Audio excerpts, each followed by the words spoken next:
Hello students, तो मैं हूं आप सबका विवेक रंजन। आपका फिर से शानदार स्वागत है लाइस्मिथ के इस प्लेटफॉर्म पे जो कि बाबू पावर्ड है चाणक्य क्लासेस के द्वारा। तो जैसा कि आप सभी जानते हैं स्टूडेंट्स कि हम लोग क्लास 8 के हिस्ट्री सेक्शन की बात कर रहे हैं और इसमें हमने अपना एक नया चैप्टर शुरू किया हुआ है जिस चैप्टर का बाबू नाम है व्हेन पीपल रिबेल। यानी इस चैप्टर की शुरुआत हमने अपने प्रीवियस सेशन के अंदर में की हुई थी। ठीक है, इसमें हम लोग 1857 के रिवोल्ट के बारे में बात कर रहे हैं। ठीक, जैसा कि आप सभी जानते हैं कि मैंने पिछले सेशन में आप सभी को बताया था कि 1857 का जो ईयर था वो हमारे इंडियन हिस्ट्री के लिए एक टर्निंग पॉइंट का ईयर था। क्यों? क्योंकि हमने पहली बार भारतीयों को एकजुट होकर के, ठीक है वो छोटे लेवल पे ही हुआ, लेकिन पहली बार हमने भारतीय लोगों को एकजुट होकर के अंग्रेजों का सामना करते हुए देखा था। ठीक, पहली बार देश के अंदर में ऐसा लगा कि देश अगर यूनाइट हो जाए और एक जोरदार कोशिश की जाए तो हम सच में अंग्रेजों को अपने यहां से खदेड़ सकते हैं। इस चीज की बात हमने पिछले सेशन में की हुई थी। पिछले सेशन में हमने ये भी देखा था कि कैसे इस रिवोल्ट को लेकर के लोगों के, इतिहासकारों के अलग अलग विचारधाराएं थी।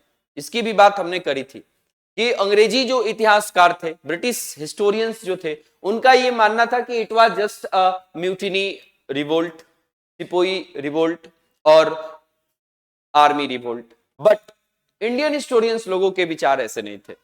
इंडियन हिस्टोरियन लोगों का कहना था कि ये जो घटना थी हमारी 1857 के रिवोल्ट की जो घटना थी, जब लोगों ने क्रांति करी, ठीक है, तो ये घटना हमारे देश के लिए टर्निंग पॉइंट थी।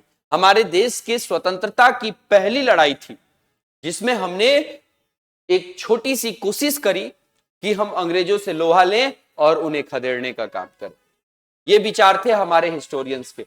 जैसे आपने पिछले सेशन में बीडी सावरकर के बारे में पढ़ा था, अशोक मेहता के बारे में पढ़ा था कि इन लोगों ने अपने अपने राइटिंग्स के जरिए लोगों को यह समझाने की कोशिश करी कि भारतीय लोगों के द्वारा की गई एक ऐसी कोशिश थी जिसमें हमने अंग्रेजों को भारत से भगाने के लिए पहली बार कोशिश की थी।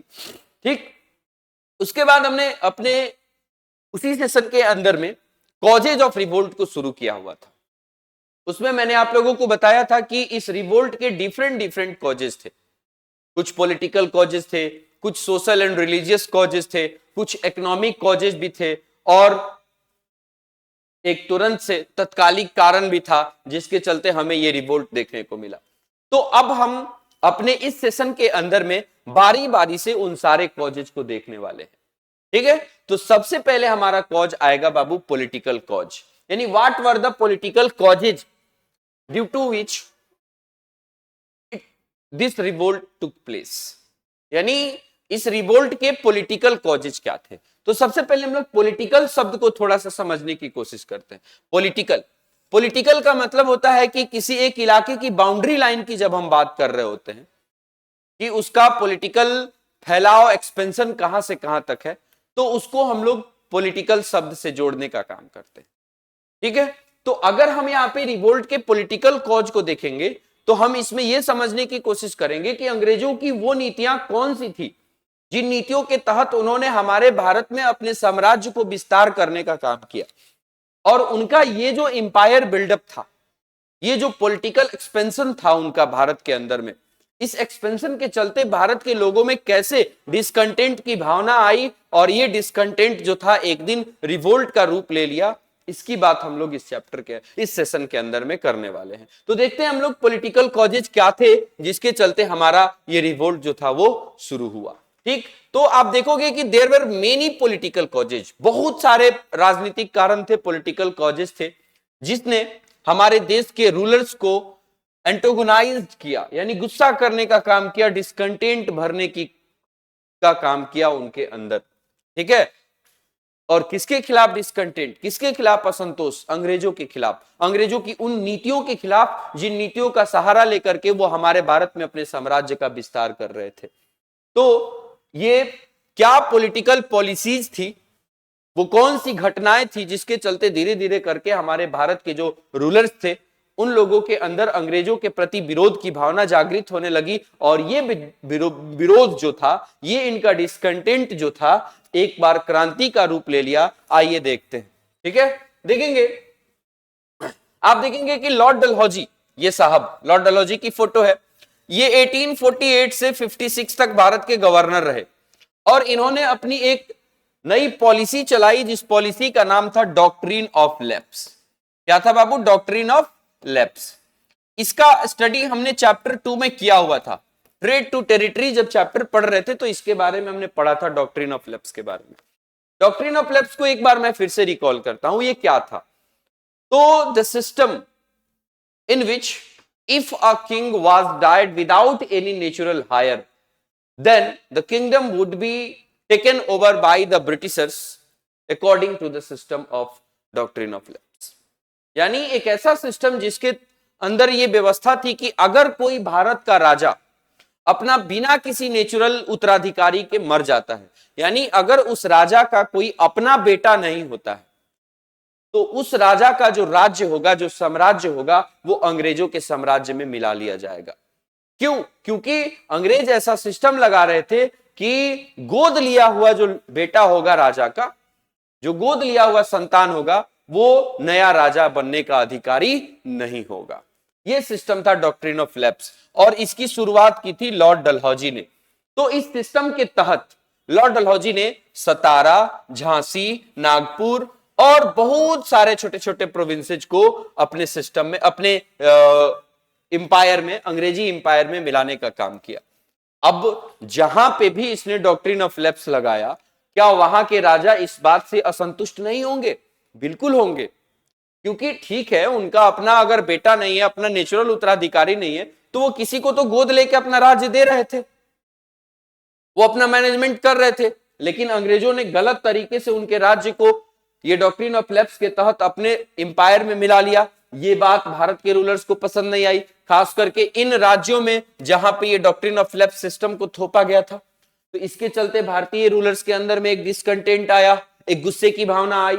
आगे देखते हैं, अकॉर्डिंग टू दिस डॉक्ट्रिन, इस सिस्टम के तहत अगर कोई रूलर, ठीक है, अपने बिना किसी नेचुरल हायर के डेथ कर जाता था, तो उसका एडॉप्टेड सन जो होता था वो गद्दी को ऑक्युपाई करने के काबिल नहीं माना जाता था। यानी गद्दी पे उस एडॉप्टेड सन का कोई अधिकार नहीं होता था, माने गोद लिया हुआ बेटा जो होगा वो राजा नहीं बन सकता था। और इस परिस्थिति में वो राज्य जो होता था वो ब्रिटिश इंपायर में मिला लिया जाता था। अभी मैंने आपको बताया कि डॉक्ट्रिन ऑफ लैप्स के तहत ऐसी व्यवस्था बनाई गई थी कि अगर कोई राजा अपना नेचुरल हायर के बिना ही मर जाता है, उसका कोई अपना बेटा नहीं है, अपना उत्तराधिकारी नहीं है, तो ऐसी परिस्थिति में उसको उसके एडॉप्टेड सन को गद्दी नहीं दी जाएगी, उसकी गद्दी जो होगी वो अंग्रेजी इंपायर में मिला ली जाएगी, यानी उसका इंपायर अंग्रेजों के द्वारा छीन लिया जाएगा। अब इस सिस्टम के तहत जिन भी राज्यों के इंपायर को अंग्रेजों ने अपने इंपायर में मिलाने का काम किया, उन राज्यों के रूलर्स जो थे वो एकदम से अंग्रेजों से गुस्सा हो गए, असंतुष्ट हो गए। ठीक, डिसकंटेंट की भावना आ गई उनमें। ठीक, इसलिए Nana Sahib, the adopted son of Peshwa Bajirao second, was not acknowledged as the ruler. इसलिए नाना साहब जो था वो पेशवा बाजीराव सेकंड का गोद लिया हुआ बेटा था। ठीक है, पेशवा बाजीराव सेकंड का वो गोद लिया हुआ बेटा था, तो उसको, ठीक है, अपनी गद्दी पे नहीं बैठने दिया गया। Rani of Jhansi Lakshmibai was not allowed to adopt a son. Jhansi की रानी को भी अपना एक बेटा अडॉप्ट करने का परमिशन नहीं मिला। आप लोग जानते हैं कि काफी कम एज में ये विडो हो गई थी। इनके पति गंगाधर राव की मृत्यु काफी जल्दी हो जाने के चलते, ठीक है, इन्होंने अपने लिए एक बेटा गोद लेने की कोशिश की, ताकि गंगाधर राव की जगह पर वो अगला उनका जो गोद लिया हुआ बेटा होगा वो गद्दी पे बैठेगा, वो गद्दी संभालेगा, इंपायर को चलाएगा। लेकिन अंग्रेजों ने उनको ऐसा करने से रोक दिया और झांसी को डॉक्ट्रिन ऑफ लैप्स के तहत मिलाने की कोशिश की, जिसके खिलाफ में झांसी की रानी ने जबरदस्त मुकाबला भी किया था। आगे हम लोग पढ़ने वाले हैं। ठीक है, आई बात समझ में? तो नाना साहब को नहीं बनाने दिया गया, झांसी की रानी को अपने बेटे को गोद लेने की का परमिशन भी नहीं दिया गया। ये क्या था? ये डॉक्ट्रिन ऑफ लैप्स के सिस्टम को इनबिल्ट किया जा रहा था।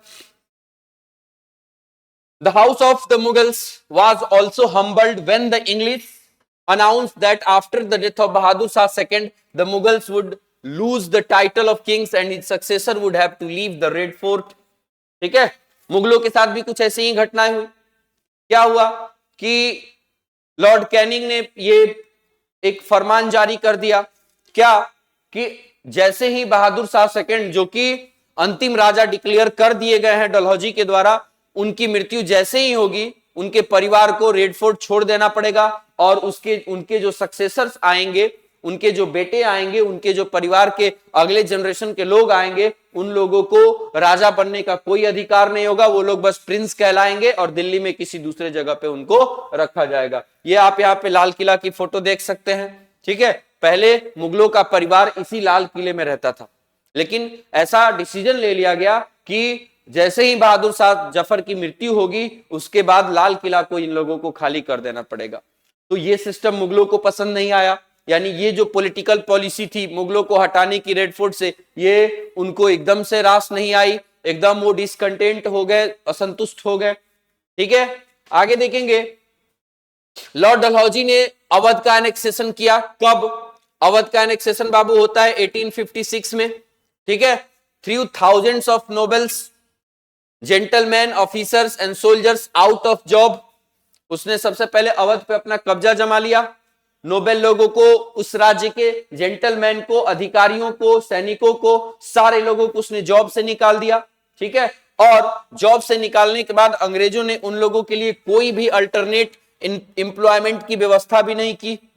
अब इस चक्कर में अवध के जितने भी लोग थे, चाहे वो सैनिक हो, ठीक है, चाहे वो ऑफिसर्स हो, चाहे वो जेंटलमैन हो, जो अलग अलग जगहों पे जॉब करके अपने परिवार का गुजारा चला रहे थे, उन लोगों की जॉब्स चली गई, एम्प्लॉयमेंट चला गया. ऐसी परिस्थिति में ये लोग उनसे डिससेटिस्फाइड हो गए अंग्रेजों से. ठीक है, ये भी आपको एक पॉलिटिकल पॉलिसी ही दिखाता है. इसके तहत उन्होंने अवध को अपने कब्जे में ले लिया था और बाकी सारे लोगों को रास्ते से हटाने का काम किया. ठीक है, आगे आप देखेंगे. The armies of the annexed state were disbanded. ठीक, जितने भी राज्य अंग्रेजों ने अपने क्षेत्र में मिलाए, जितने भी राज्यों पे अपना डोमिनेंस एस्टैब्लिश किया, उन सारे डोमिनेटेड स्टेट्स के जो आर्मी थी, उन आर्मी को डिसबैंड कर दिया गया, इलीगल घोषित कर दिया गया, आर्मी को ही बंद कर दिया गया. Thousands of families lost their means of income. और जब ये काम किया गया तो ऐसी परिस्थिति में हजारों की संख्या में ऐसे परिवार बने जिन परिवारों को अपना इनकम का सोर्स खत्म हो गया. ये लोग अब कोई इनकम नहीं जमा कर सकते थे, किसी भी तरह का इनके पास लाइवलीहुड को चलाने का कोई सोर्स नहीं बचा. ठीक है, the policy of annexation create panic situation create कर दिया इसने. जहां जहां पे एनेक्सेशन की पॉलिसी लगाई गई, जहां जहां पॉलिटिकली एम्पायर्स को एनेक्स करने का काम किया गया, ब्रिटिश एम्पायर में मिलाने का काम किया गया, हर जगह पे सिचुएशन एकदम पैनिक हो गया, लोग डर गए. ठीक, रूलर लोगों के अंदर में भी पैनिक सिचुएशन आया. ठीक है, और कोई भी रूलर ऐसी परिस्थिति में अपने आप को सेफ नहीं मान रहा था. ठीक है, और सब लोग एक सेफ प्लेस पे जाने की कोशिश कर रहे थे और अपने लिए फिर से अपनी आर्मी को रीऑर्गेनाइज करके अंग्रेजों के खिलाफ एक संगठन बनाने की जुगाड़ में ये राजा लोग लग गए. क्यों? क्योंकि अंग्रेजों की एनेक्सेशन पॉलिसी से इन लोगों को काफी घात पहुंचा था, काफी चोट लगी थी. आगे आप देखेंगे.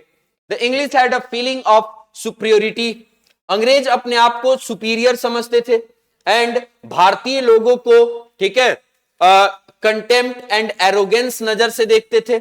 और हमेशा जब भी मौका मिलता था अंग्रेजों को भारतीय लोगों को इंसल्ट कर दिया करते थे, जिसके चलते भी भारत के लोगों के मन में एक असंतोष की भावना थी. The administration was corrupt and inefficient. जो भी एडमिनिस्ट्रेशन अंग्रेजों ने पॉलिटिकल एक्सपेंशन के बाद स्टैब्लिश किए, वो सारे के सारे एडमिनिस्ट्रेशन जो थे वो करप्ट थे, भ्रष्ट थे. उनके अंदर बहुत ज्यादा भ्रष्टता भरी हुई थी. अंग्रेज केवल अपना धन इकट्ठा करने में लगे हुए थे, भारतीयों के ऊपर में किसी भी तरह का कोई ध्यान नहीं देते थे. तो ऐसी परिस्थिति में भारतीय लोगों का जो डिसकंटेंट था वो बनना ही था, तय था. और यही सब चीजें, यही सब कारण थे जिसके चलते हमारे देश में पॉलिटिकली अंग्रेजों के खिलाफ, ठीक है, एक डिसकंटेंट की भावना, एक असंतोष की भावना जागृत हुई और यही भावना आगे चल करके क्रांति के रूप में बदल गई. यहां पे आप देख सकते हैं ये करप्शन को दिखाता हुआ ये फोटो है। ठीक है, आई बात समझ में। आगे देखेंगे, अगला है आपका सोशल एंड रिलीजियस कॉजेज। अभी हमने पॉलिटिकल कॉजेज को बाबू पढ़ा, इसके बाद हम लोग अपने लिए सोशल एंड रिलीजियस कॉजेज को देखेंगे, यानी वो कौन से सामाजिक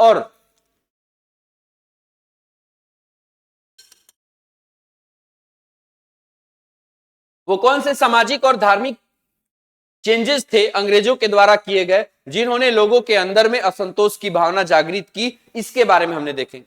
यानी अभी हमने पॉलिटिकल कॉजेज देखा, अंग्रेजों की जो पॉलिटिकल एक्सपेंशन की नीति थी उसने भारत के हर तबके को परेशान किया, और हर तबका जो था वो असंतोष की भावना से ग्रसित हो गया और मौके की तलाश में आ गया कि कब मौका मिले और हम अंग्रेजों के खिलाफ अपने इस असंतोष को दिखाएं, उनके सामने उनसे लोहा लेने की कोशिश करें और अपना बदला लें।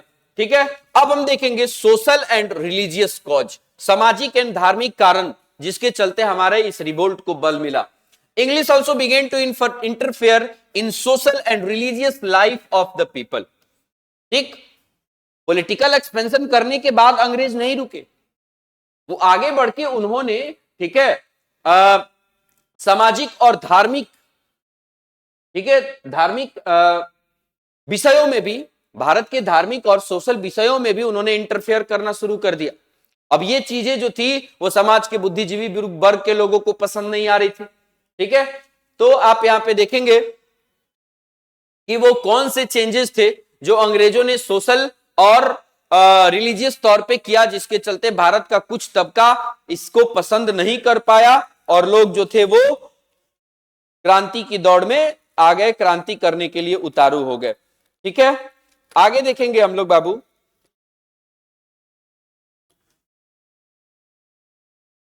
कि वो कौन से सोशल और रिलीजियस चेंजेस थे। आप देखेंगे कि उस समय में भारत के अंदर में कुछ सामाजिक इविल्स थे, कुछ ऐसी सामाजिक व्यवस्थाएं थी जिनको बदलना अत्यंत जरूरी था। नो डाउट ये जो सामाजिक स्थितियां थी, सामाजिक बुराइयां थी, इसको बंद करके अंग्रेजों ने सही में अच्छा काम किया, लेकिन ये काम भारत के कुछ ऑर्थोडॉक्स लोगों को पसंद नहीं आया, क्योंकि उनका ऐसा मानना था कि हमारा समाज सदियों से ऐसा चलता आया है, तो हम अपने समाज को इसी तरह से कंटिन्यू कराएंगे, इसमें अंग्रेज किसी भी तरह का कोई छेड़छाड़ नहीं कर सकते। तो देखेंगे the practice of Sati was abolished, अंग्रेजों ने सती सिस्टम को एबोलिश कर दिया, बंद कर दिया, जो सदियों से भारत में सती सिस्टम का प्रैक्टिस किया जाता रहा था। ठीक है, तो थोड़ा सा हम लोग इन तीनों चीजों के बारे में अच्छे से पहले समझने का काम करते हैं। ये आप देख सकते हैं सती सिस्टम, ये फोटोग्राफ इन्फेंटिसाइड का है और ये फोटोग्राफ चाइल्ड मैरिज का। तीनों को समझने का काम करते हैं कि तीनों कैसे भारत के अंदर में प्रैक्टिस किया जाता था और अंग्रेजों ने कैसे इसको बदलाव करने का काम किया, जिसके चलते कुछ ऑर्थोडॉक्स लोग, जो रूढ़िवादी विचारधारा के लोग थे, उन लोगों को ये चीज पसंद नहीं आई और उन्होंने, ठीक है, इस चीज में बदलाव लाने की कोशिश की। ठीक, तो देखेंगे सती सिस्टम को सबसे पहले समझते हैं। देखिए, जैसे उस समय हमारे समाज में क्या मानसिकता थी लोगों की, हमारा भारतीय समाज जो था वो पुरुष प्रधान समाज हुआ करता था। ठीक है, और पुरुष प्रधान सोसाइटी होने के चलते जनरली उस समय की महिलाओं के लिए केवल दो आइडेंटिटीज हुआ करती थी, दो आइडेंटिटीज। वो दो आइडेंटिटीज क्या थी कि एक लड़की के जन्म से लेके उसके विवाह तक की जितनी भी जिम्मेवारी है वो सारी की सारी जिम्मेवारी उसके पिता की होगी, उसका जो भी देख रेख करना होगा, उसके ऊपर खर्च करना जैसा होगा, वो कहां आएगी, कहां जाएगी, कहां उठेगी, कहां बैठेगी, क्या काम करेगी, पढ़ाई करेगी कि नहीं करेगी, घर से बाहर निकलेगी कि नहीं करेगी, ये सारी की सारी जिम्मेवारियां उस समय किसकी होती थी, उसके पिता की होती थी। और जैसे ही उस लड़की की शादी कर दी जाती थी, ठीक है, तो शादी के बाद उस लड़की की सारी पहचान उसके पति से हो जाती थी। यानी there were only two identities, पहला उसका फादर और दूसरा उसका हस्बैंड, यानी केवल दो आइडेंटिटीज। ठीक, फादर कब तक, लड़की की शादी तक, और शादी के बाद उस लड़की के पूरे जीवन तक की जिम्मेवारी उसकी हस्बैंड की होती थी।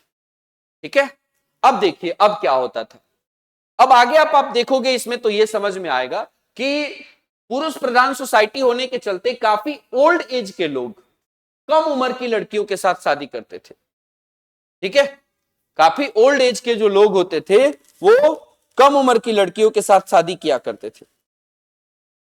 ठीक है, और ऐसा होता था कि जब काफी बूढ़े लोग कम एज की लड़कियों से शादी करते थे तो काफी थोड़े टाइम के बाद ये जो बूढ़े लोग होते थे उनका डेथ हो जाता था। तो ऐसा सिस्टम बना हुआ था कि जैसे ही उस लड़की के हस्बैंड का डेथ होगा वो लड़की अपनी पहचान खो देगी, और पहचान खोने के बाद ऐसा सोसाइटी में माइंडसेट था कि उसके बाद उस लड़की को जीने का कोई हक ही नहीं होगा, क्योंकि बिना पहचान के वो जिंदा रह ही नहीं सकती। तो इसलिए जनरली उस लड़की को भी उस पति के साथ, उस पति के ही चिता पे बिठा के और आग लगा दिया जाता था, और उस लड़की को बाबू जिंदा जला दिया जाता था। इतनी बर्बरतापूर्ण मौत उस लड़की को दी जाती थी। अब जरा आप सोचिए, इस सिस्टम के अंदर में उस लड़की की कोई गलती थी? नहीं थी।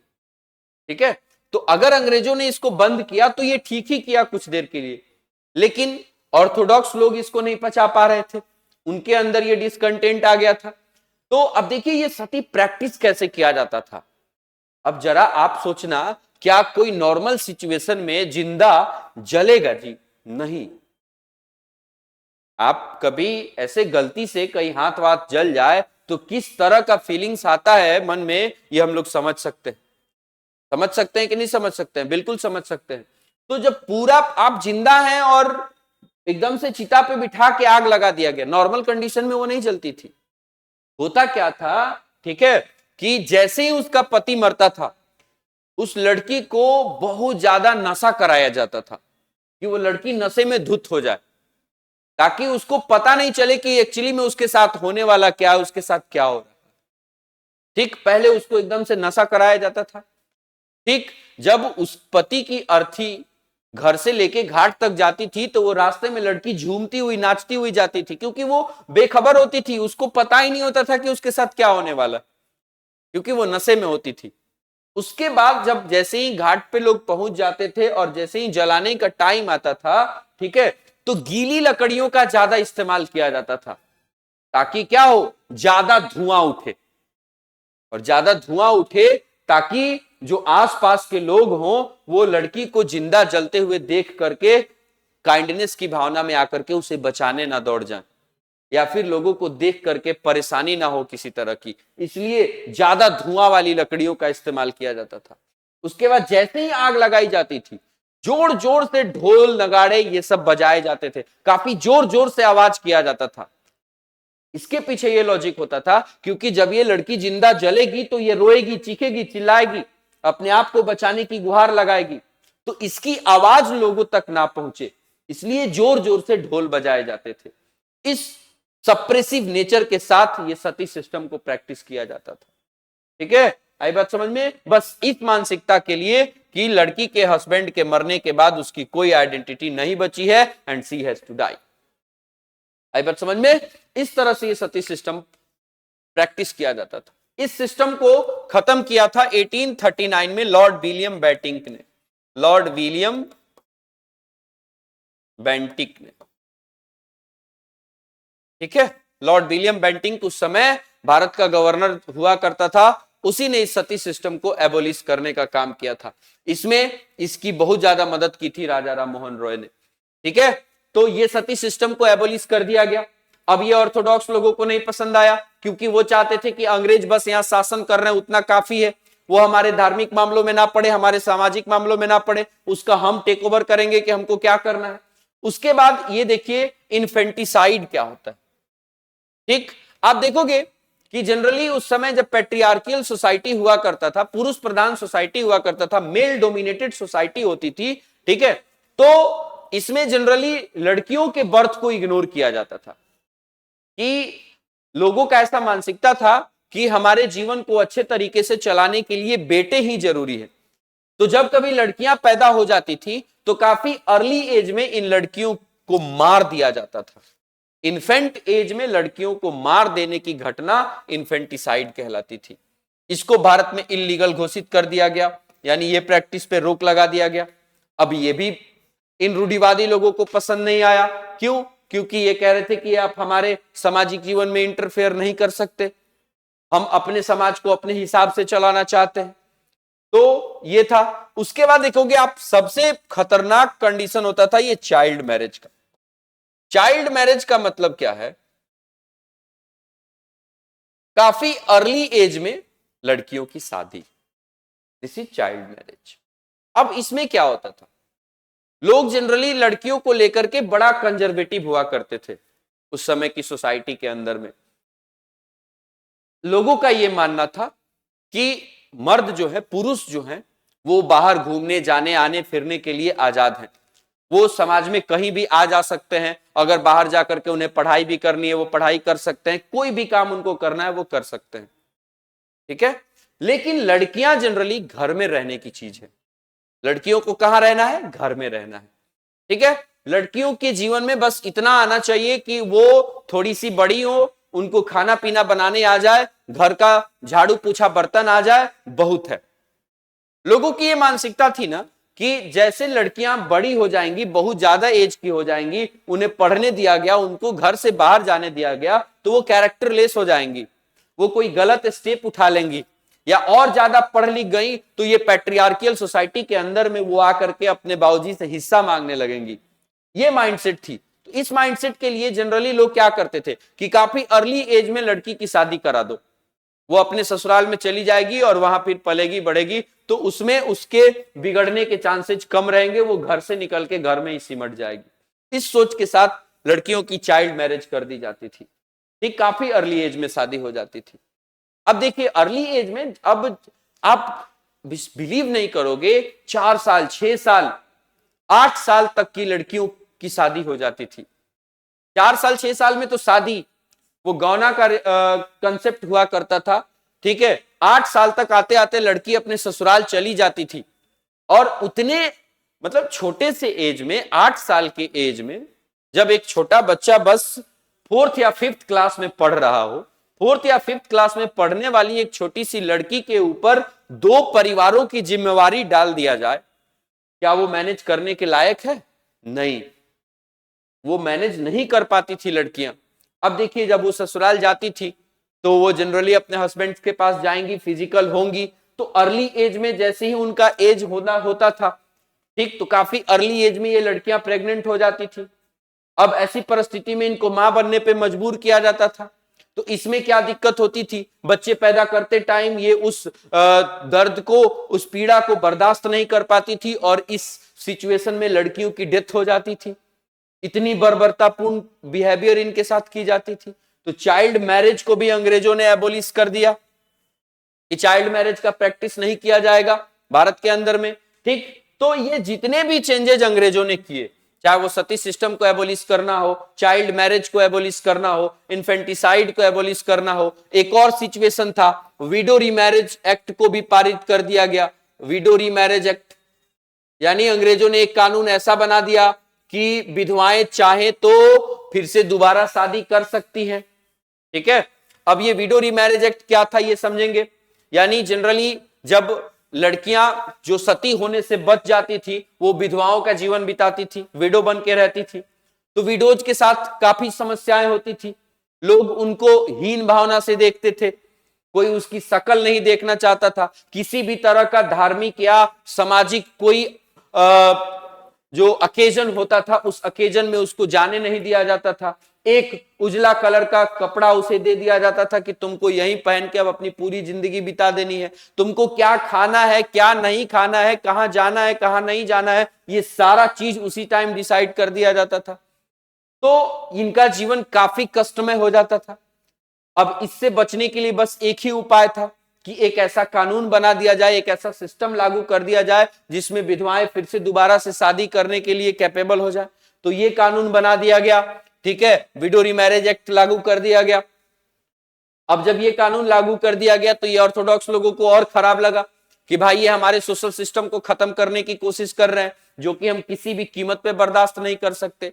तो इससे ये हमारे देश का जो ऑर्थोडॉक्स सोसाइटी था वो अंग्रेजों के खिलाफ हो गया और उन्होंने बदला लिया था। वहीं कब, इनफील्ड राइफल वाले केस में हम लोग आगे पढ़ेंगे, ठीक है। तो इस तरह से ये अंग्रेजों के द्वारा किए गए बदलाव नो डाउट अच्छे थे, लेकिन ये बस उन ऑर्थोडॉक्स लोगों को पसंद नहीं आए जो वही पुरानी विचारधाराओं के साथ भारत में चलना चाहते थे। ठीक, विडो रीमैरिज को लीगलाइज कर दिया गया, अभी बताया मैंने। ठीक, लोगों ने ये सोचना शुरू कर दिया गया कि ब्रिटिश जो होते थे, ब्रिटिश जो है वो उनके सोशल ऑर्डर को रुइन करना चाहते हैं, सामाजिक व्यवस्था को खराब करना चाहते हैं, इसलिए ऑर्थोडॉक्स लोगों को ये चीज पसंद नहीं आई। देखिए यहां एक विधवा की तस्वीर आप देख सकते हैं, बाकी औरतों के बीच में खड़ी हुई है, कैसी लग रही है? क्या अगर इसकी भी शादी हो जाती तो ये भी इन लोगों के तरह कलरफुल ड्रेस में आ जाती तो क्या ही गलत हो जाता।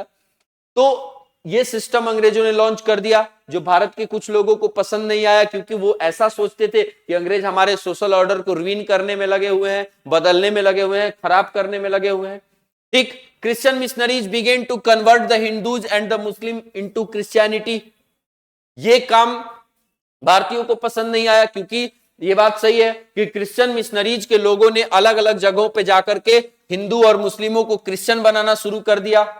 अब ये धार्मिक तौर पे भारत के लोगों को पसंद नहीं आ रहा था, ये बात लोग गुस्से में आ रहे थे कि भाई आप हमारा धर्म कैसे परिवर्तित कर सकते हैं। आप ये बात बहुत अच्छे तरीके से जानते हैं बाबू कि हम लोग इंडियन कल्चर के लोग सबसे ज्यादा अपने धर्म को लेकर के पॉजिटिव होते हैं। तो अब यहाँ पे हमारे धर्म के साथ खिलवाड़ हो रहा था, हम या तो हिंदू या तो मुस्लिम थे, लेकिन ये क्रिश्चियन मिशनरीज के लोग जो थे वो हमें क्रिश्चियन बनाने की कोशिश कर रहे थे। तो ये बात जाहिर सी बात थी कि लोगों को डिससेटिस्फाइड करेगी, और हुआ भी वही। ठीक, यहां देखिए एक क्रिश्चियन मिशनरी का एक नेता, ठीक है, लोगों के धर्म परिवर्तन करते हुए यहाँ पे फोटोग्राफ में आप देख सकते हैं।